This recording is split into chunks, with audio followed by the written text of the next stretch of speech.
Čo sa stane, ak namiesto jednosmerného napätia naložíme na elektródy striedavé napätie?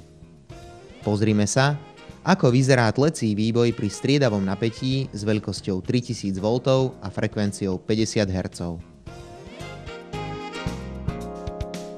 Pri striedavom napätí sa obe elektródy striedajú v úlohe anódy a katódy. Pri frekvencii 50 Hz si úlohy vymenia 50 krát za sekundu.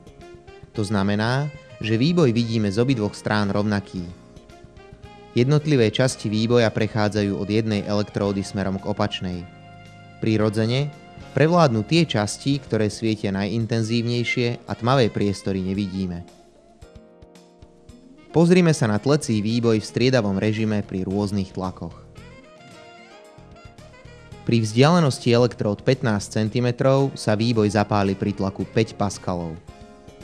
Ako prvé sa objaví katódové svetlo pri obidvoch elektródach. Pri vyššom tlaku vidíme svietiť modré záporné svetlo. Vidíme, že spolu s ním sa zapáli druhotný výboj v hornej časti výbojky. Príčinu jeho vzniku si vysvetlíme v ďalšej časti.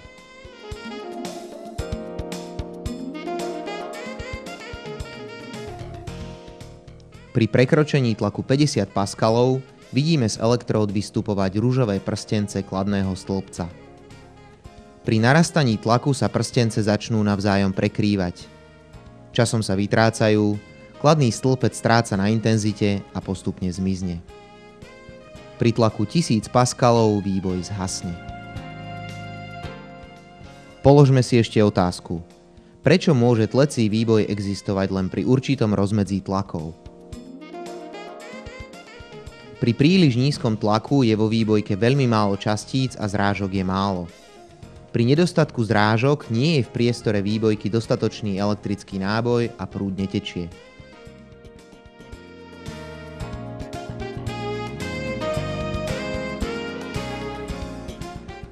Naopak, pri vysokom tlaku je vo výbojke priveľa častíc, ktoré sa navzájom zrážajú.